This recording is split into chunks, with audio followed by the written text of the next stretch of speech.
na vašim stopalima, a ukazuju da imate potencijalan problem sa samome jetrom. No prvo što ću vam reći, na vašim nogama, specijalno na potkoljenici i na samome stopalu, imate potencijal, ukoliko imate bolest jetre, da vam se javljaju crveno, ajmo tako reći, smeđe točke. Mogu imati čak i blago svjetlucavi izgled, one označavaju lošu cirkulaciju i znači uglavnom da imate problema sa jetrom, vjerojatno dijabetesom i još nekim oboljenjima. Zapravo, znakovi upravo ovih vrsta crveno smeđih točkica na samoj potkoljenici i na samome stopalu, rekao sam puno puta, označava probleme sa jetrom, ali imamo potencijal razvijanja i drugih vrsta bolesti i oboljenja. To će nam biti prvi simptom koji potencijalno ukazuje na bolesti jetre. Drugi simptom na našim nogama, potkoljenici i stopalu mogu nam biti situacije vezane uz naše krvne žile koje izgledaju kao paukova mreža. Mi kada govorimo o proširene vene u obliku paukove mreže, ovo se stanje puno puta vide u cirozi jetre. Ono se događa kada vi u organizmu nakupljate jako puno estrogena, a puno estrogena utječe na krvožilni sustav i posljedica svega ovoga nam se javlja izuzetno veliki problem.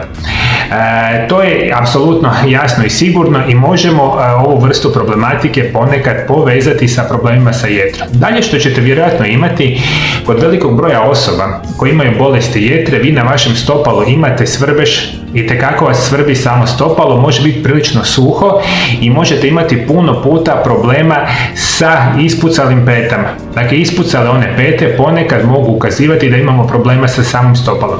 Ispucale pete, suhoća stopala, svrbež stopala ukazuju na ovu vrstu problematike.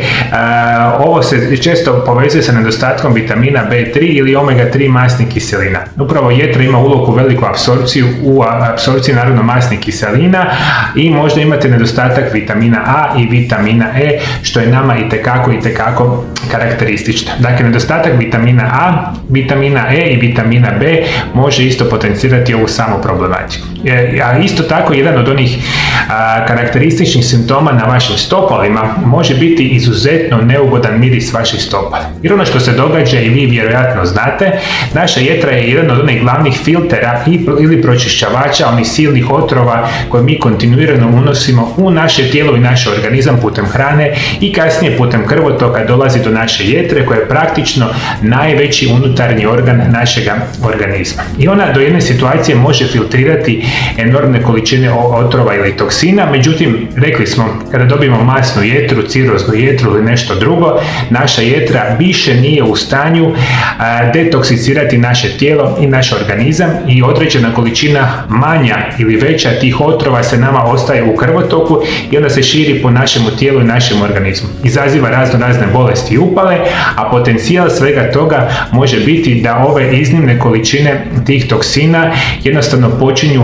isparavati iz naše kože. Iz ove perspektive govorimo, naše tijelo ne može očistiti se od toksina, oni jednostavno izlaze iz kože i najčešće kod ovih osoba prehrana je jedan velikih uzroka, pa onda što možemo reći, sve te silne količine otrova počinju umjesto da se detoksiciraju izlaziti i čak iz naše kože, specijalno iz kože naših stopala. I onda ćete dobiti izuzetno neugodan miris u stopalima, što može reći da vi imate meni problema sa samom jetrom.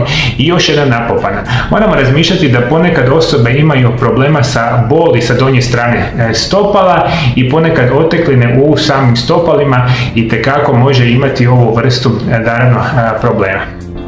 Nažalost, ovo je sve što se može povezivati sa jetrom, ali se može povezivati i sa drugim bolestima i oboljenjima. Vi naravno, ukoliko imalo sumnjate da imate neku od bolesti jetre, podhitno morate potvrditi samu dijagnozu, posjetiti vaše medicinske stručnjake i početi na potpuno prirodan način liječiti vaše bolesti.